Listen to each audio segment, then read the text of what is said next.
Hey everyone, and welcome back to Master Site. Today I have game 2 of Nerdhammer GT, where I'll be playing my Ratkin against Derek Sennstrom's Halflings. So Derek is another one of the Mid-Atlantic Masters players who qualified this last year, and from my understanding, he's been playing Halflings for a long time. So Derek was definitely on my list of guys that I wanted to play from the Mid Atlantic. So definitely got lucky to be able to play him after losing to Alex. So yeah, let's get into Derek's list and we'll go through the game. So Derek's halflings. He took a regiment and a horde of braves. He has 3 regiments of poachers.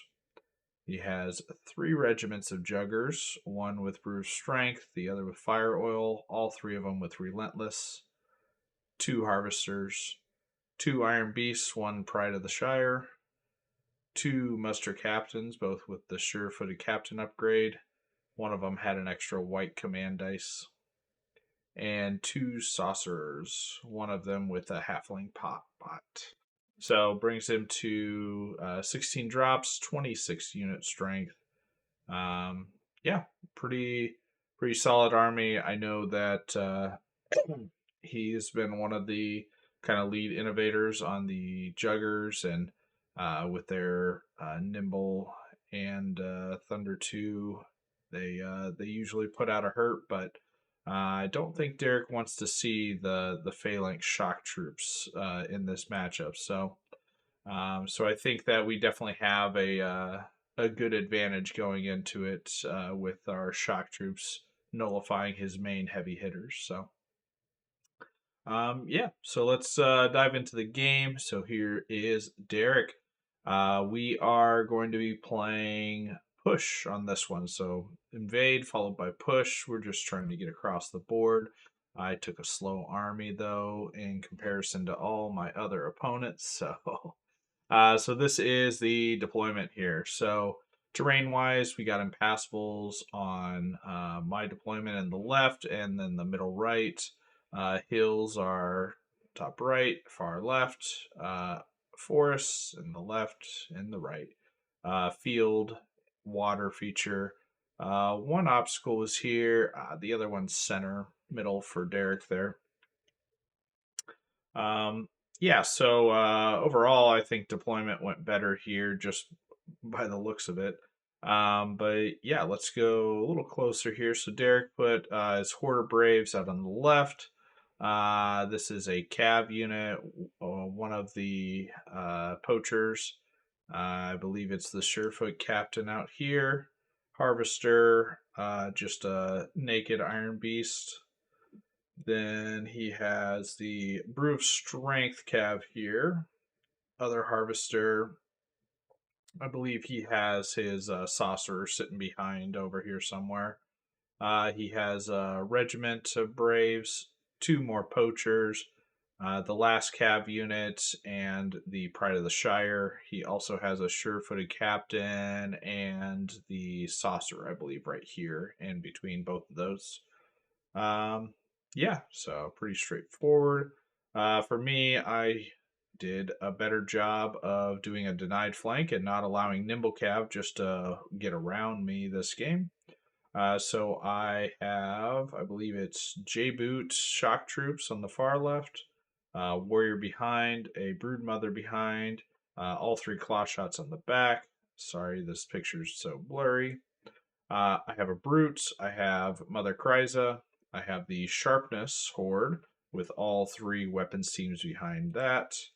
I have another Brute, the Blight Staff, Brood Mother, a Tangle, Horde with Strength, and the last Warrior Regiment out here. Excuse me. So as I said, I like this deployment much better. I feel like it's just better for the army. We're protecting ourselves. We're utilizing the terrain efficiently in this one. We're not walking straight in and allowing for double flank envelopments. So yeah, very much happy much more happy with this deployment versus the first game. I think claw shots are especially in a great spot. If anything walks up on that hill, I made sure to not have height 3 in between these guys and the hill. So I know poachers are stealthy, but if they sit up on the hill, I'll definitely shoot at them. So um, and obviously walk at them with some weapons teams and eventually burn them away. So yeah, this was good. Although I think I made a new mistake here. So as I said, we were playing push. We're maxing out tokens because it's blackjack.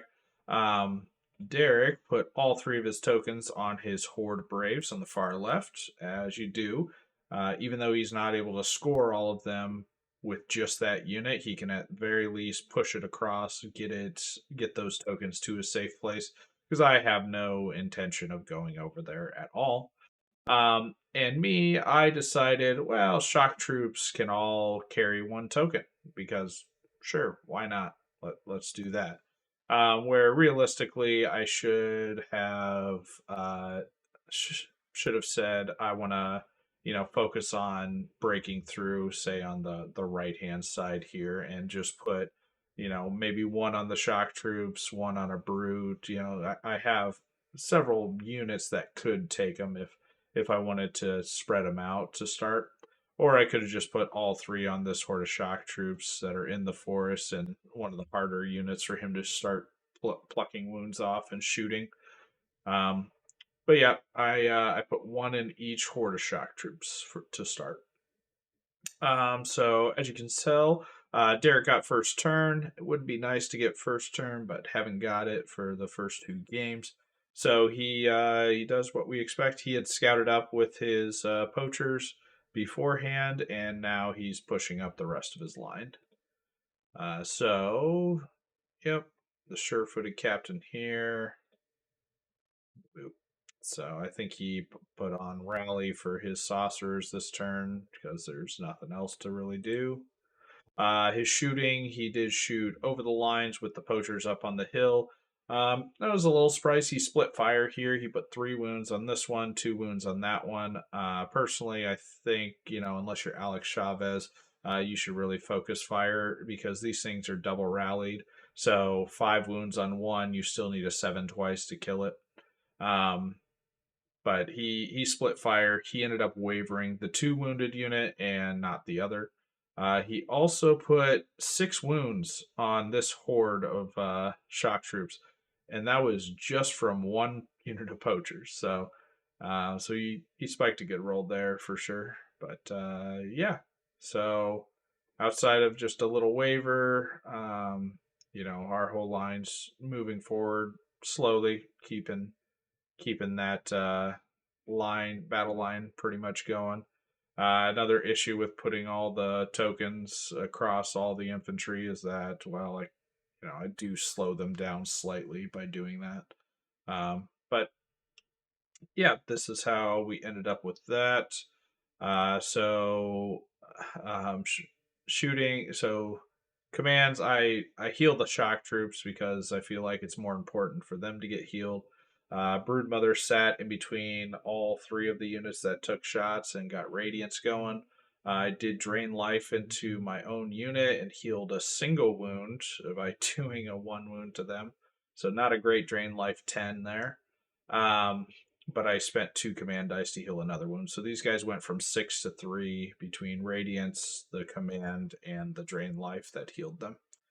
Yeah. So and then I had enough command dice that I actually this token's kind of indicating it. I put 1 on this unit to where they can benefit from additional source of rally, which I think is an absolutely awful command, but I had enough dice, so I did it. But it's just a bad command when Trident Realms can put a bark skin token on a unit. It's the same thing, but better because it prevents a wound instead of increasing the nerve value. And it doesn't require a 3rd source of rally to be in range to actually benefit from it. So it's just comical how bad it is. Also, the Barkskin command is only 2 points. and my benefit of extra rally cost me 3 points. So it's just flat worse and costs more. So I don't understand. It's bad. Anyway, uh, moving on. So shooting wise, we did focus on the poachers on the hill. I ended up getting a waiver. I think I did like 7 wounds or so between all the claw shots, the lightning bolt, the blight staff, and then a mind fog from Tangle for this turn to try. Was trying to pick him up, but got a waiver. So still, that's useful. Yeah, and that is our turn one. Got the waiver there.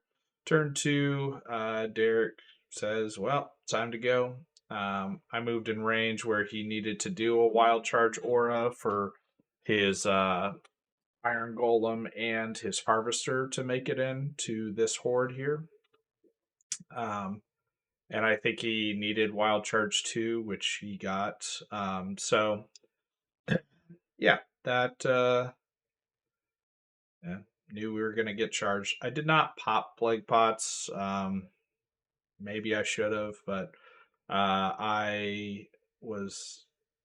I mean, I felt like the main thing that's going to hurt is that cav unit, and I did forget it was the brew strength cav. Otherwise, I probably would have popped plague pots. But I'm thinking that a thunderous only cav unit isn't really going to hurt me, whereas a triple charge into anything else would have really devastated. So yeah, and he just maneuvers some more, pushes the horde further. Like I said, I'm not gonna go touch that at all. I'm perfectly fine with that. And then his shooting, he was able to shoot past and hit the regiment with that unit. He shot over the top over here. Yeah, so he, I believe, wavered this unit, the weapons team, this turn. So, yep, there's for the waiver, and now we're skipping ahead. So Derek ended up bouncing here. Did not get a waiver, which even if he did, I was in range for Tangle to run over to provide Fury. And obviously he bounced against Mother Kryza. That's a brave unit that's being ensnared, so that's expected for sure. I don't think he even did a wound, which again is about averages. So yeah. So on our turn, this is a little bit ahead, but I ended up using the sharpness unit to flank them. I didn't really have any other charges because of positioning for my brute or Mother Kryza. So they double charged as well. We just overkilled basically. Um, the Horde countercharged the Regiment of Cav, who are only a 13-15. They get, Cloak of Death. So they're only a 12-14 effectively, defense 5. Um, and they are inspired because of the Iron Beast, but oh, and I drain life into them too, which they are spell warded, so I think I only did 1 wound with that, but I thought I had a pretty good chance of at least wavering them, if not killing them. But I ended up completely whiffing that nerve roll. I think I needed a 4 to waver and a 6 twice to kill, and I rolled a 3. So yeah, the Cav are just deja vu from the first game. The shock troops aren't able to pick up a cav unit, and this one was even weaker choice, easier to kill than the other situations from last game. So yeah, that's unfortunate for sure. But I did pop my pots this turn. Um, and yeah, in this horde, I knew was going to be in a rough position, but I made sure his cav wasn't able to see me. I'm out of range of the Iron Beast, even if he gets max wild charge. So right now, I'm looking at there's a poacher unit coming off the hill, which I did cast weakness on this turn. Um, and then there's a harvester that if he gets a large enough wild charge can charge the front. So, so yeah, I feel confident that this horde will be just fine. The shooting was fairly successful. We took off the regiment on the hill. I was able to put a couple wounds on his individual, and then the weapons team that was kind of slow to get in because of being wavered turn one was able to shoot into the flank of the harvester. Nothing came out of it, just a couple wounds stuck, but we're I was hoping for maybe a lucky waver. So yeah, overall, not in a bad position. Really wish that this cav unit was at the very least wavered, but it is what it is. So on to Derek's turn three, and this is how he ends up moving. So he drops a token over here. The cav run over, pick it up, and then he moves forward and pivots. So he's clearly on our side of the board over here. And he's just at this point already positioning to score all three of those tokens because these poachers, I know what's going on here. Their job is to run over here and pick up another token. Um, and in the center, he just triple charged again into the horde because he had no other options really. Um, yeah, everybody was kind of locked in with that. He did move up and get the wild charge necessary and use the Strider aura to get this harvester in combat here without being hindered. And he did take the flank over here.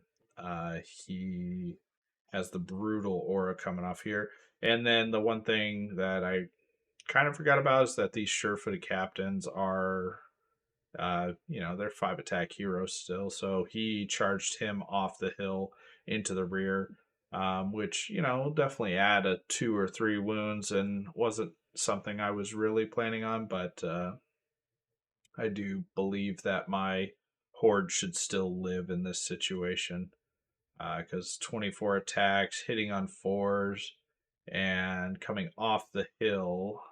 Um, I believe he used the command to give them thunderous charge as well. So off the hill, extra thunderous, but they were weakened. So he's hitting on fours, wounding on threes with vicious with 24 attacks.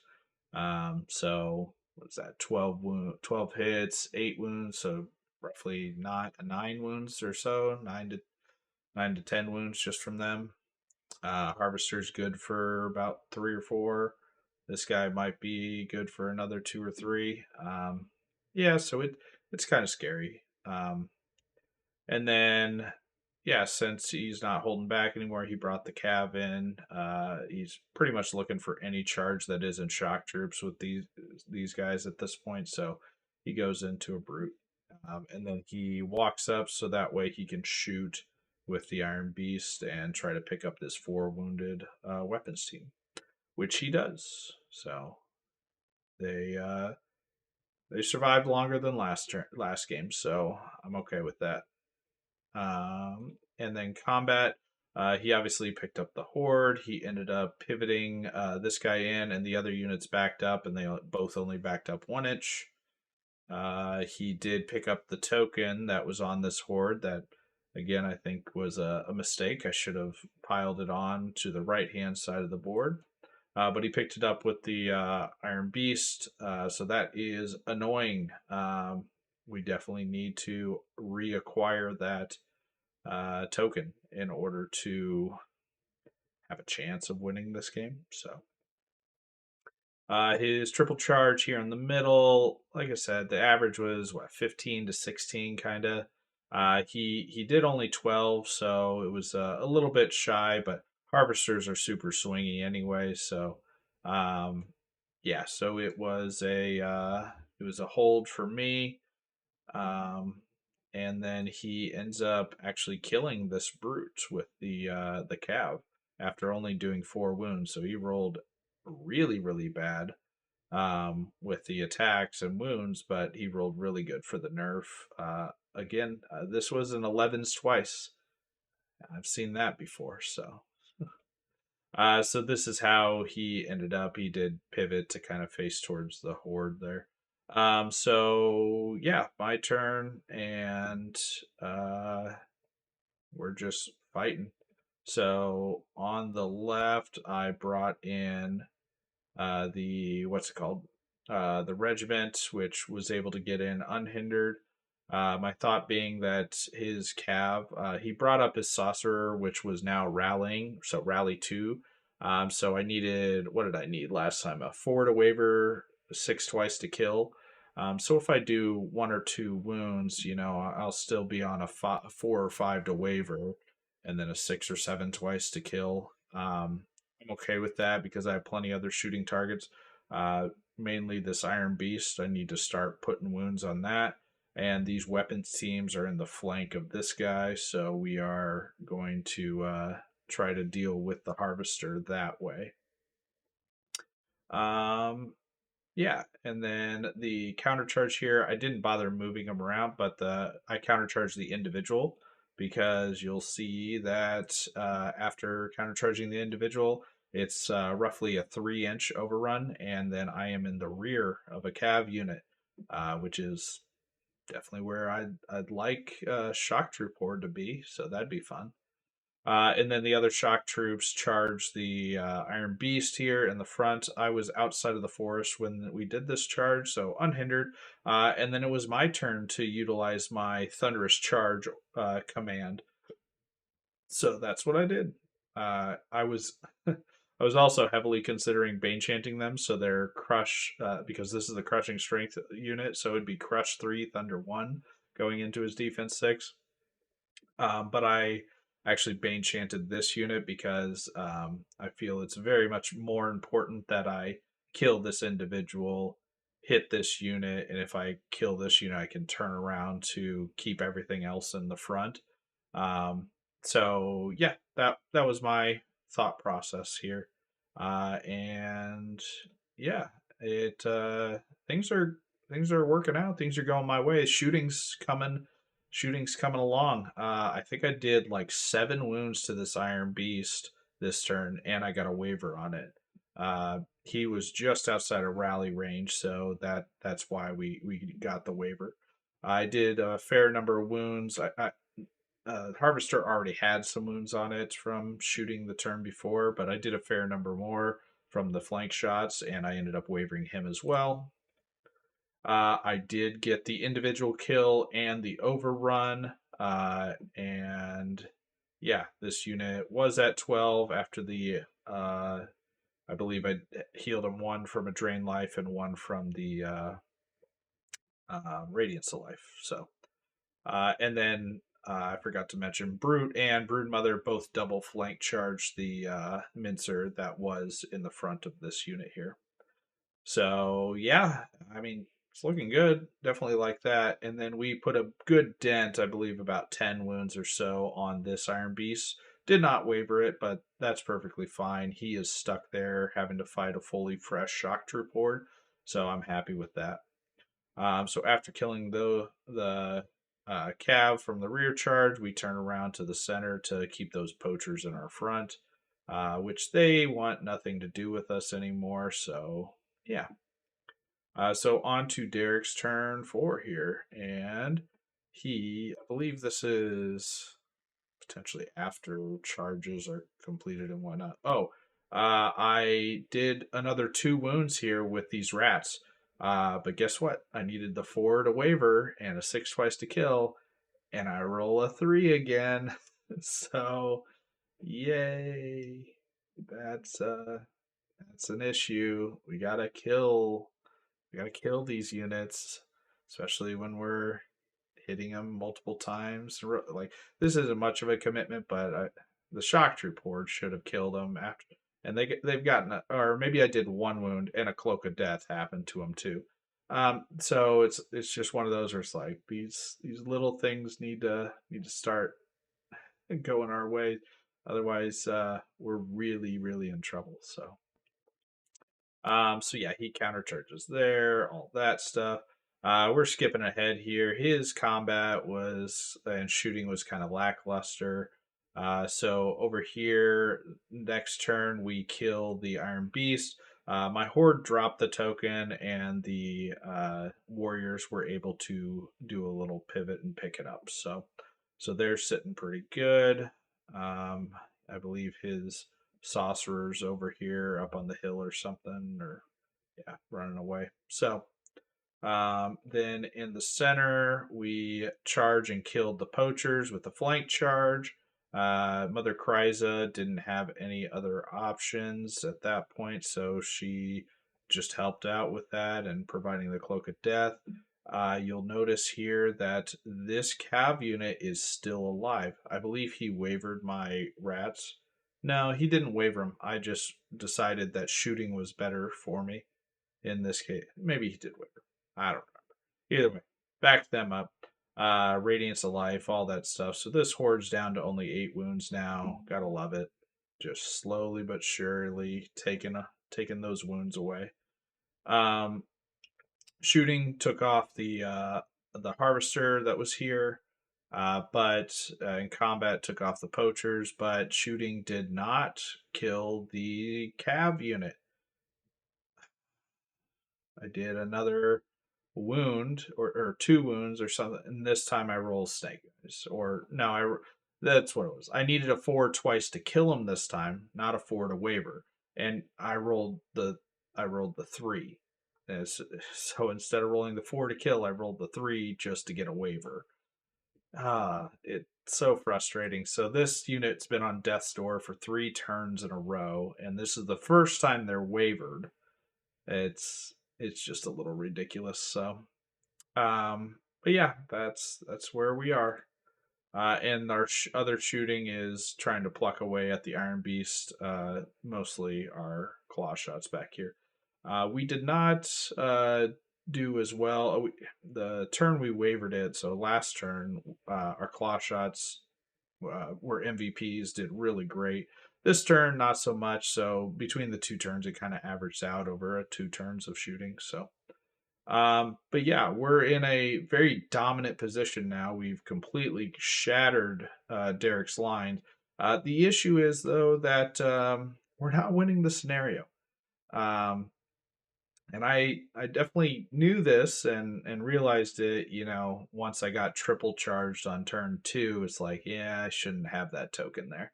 Um and his Iron Beast, after being wavered, had backed up, and now it's his turn again. And well, we're fast forwarding 2 turns here. So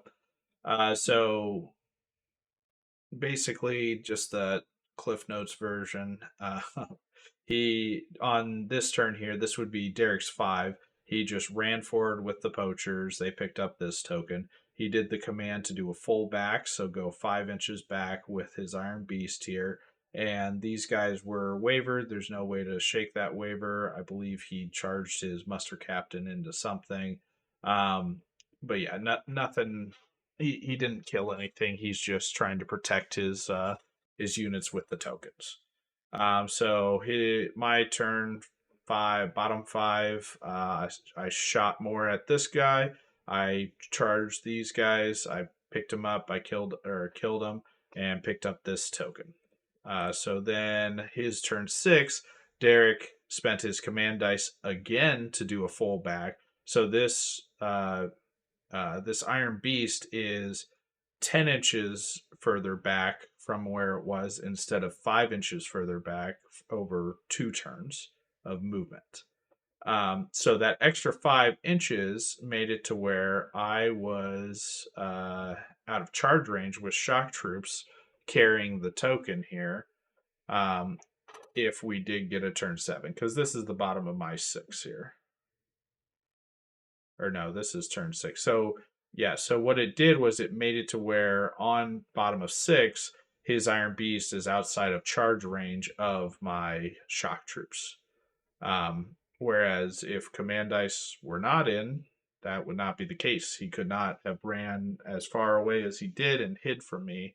But command dice are in. So, you know, good play by Derek. I'm just pointing out that command dice do matter in the games, and I would say that in my first game against Alex, the reroll to hit, reroll to wound, it mattered for one of the combats against one of my shock troops, and he killed the unit. Now the backup command, doing it 2 turns in a row, is a big decider in this game here. So um, yeah, so it's uh it's a situation now on turn 6. So at this point, these shock troops have this token. This brood mother has this token, and this warrior regiment has a token. Now the shock troops are in a position where I can just turn them towards his side of the board, move them straight forward, and I'll have all three of these tokens majority on his side of the board, and if I shoot off this Iron Beast, which is likely because it's extremely wounded at this point, and all my claw shots are still in range. I got Lightning Bolt, I got a Drain Life, so I have a good amount of shooting, a reliable enough amount of shooting to do enough wounds to pick up the Iron Beast this turn. But what that means is then if we get a turn 7, all Derek does is he moves his cav forward, still staying behind this wall, picks up the token, and a fresh unit of cav that's going to be rallied by a sorcerer is not something that I believe Mother Kryza is going to be in range. So it's not something that Mother Kryza, a brood mother, and a regiment of rats can kill. And I don't have enough shooting either to reliably kill them. He also has a command that he can make that regiment stealthy, so it'd have stealthy and cover for my shooting. So basically, I have the choice right now of taking a draw. It'd be a draw on 6, a draw on 7, or or I could do something crazy.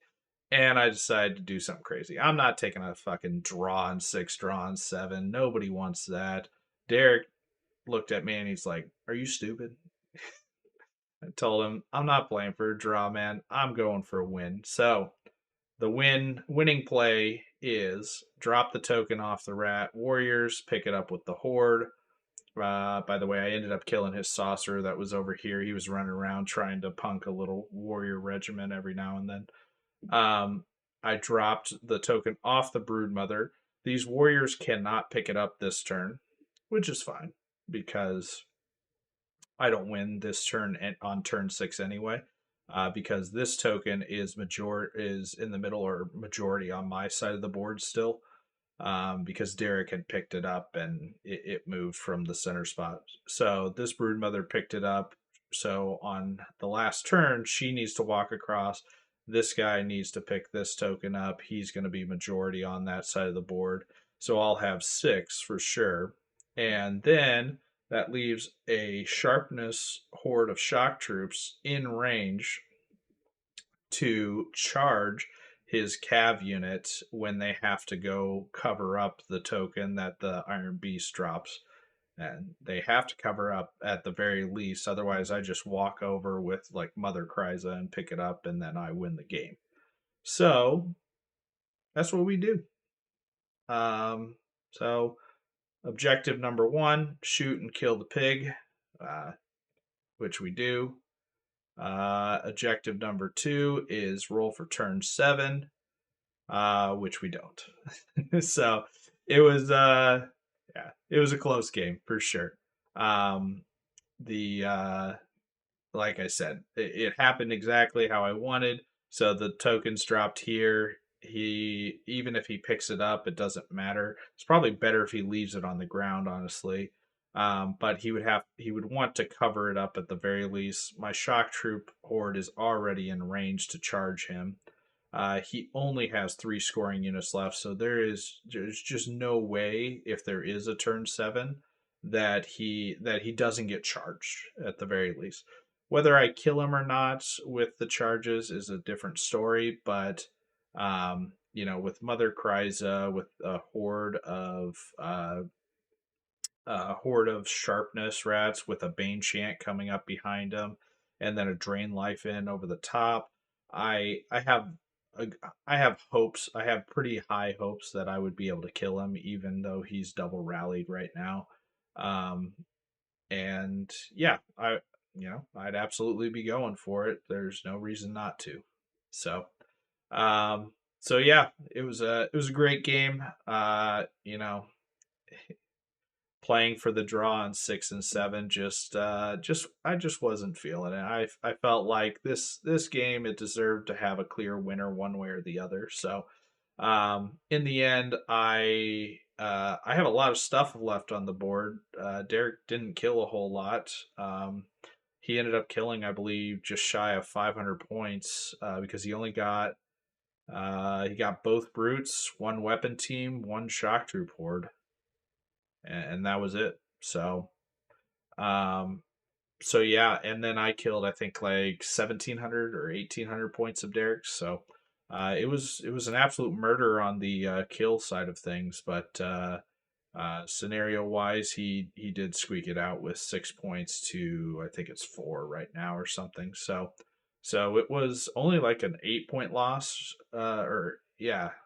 So I think he's 7-14. I might have even gotten 2 points for attrition, which is kind of crazy in a loss. So it might have been a 9-12 game. So uh, but yeah, it was a really good game, really fun game. Derek is definitely a very good player. I was happy to be able to have played him, um, and yeah, he just played the scenario better and utilized the command dice efficiently to win the scenario in the end. So props to him. And this is a first time in a long time for me going 0-2 to start a tournament. Um, at least the losses haven't been devastating, but yeah, we got a lot of work to do. I did feel much better after this game, though. I feel like I played the army better. I just didn't play the scenario the best. So I feel like these are my I'm chalking it up to two practice games. So after these two practice games, I'm warmed up. So I'm ready to go for game three here. But yeah, in the end, 0-2. We're gonna be on the bottom half of the tournament here for a little bit. So we gotta show if this submarine floats. So that is game two, and I will catch you guys on the next one, which should be up shortly. So appreciate you all for watching, and then we'll see you on the next one.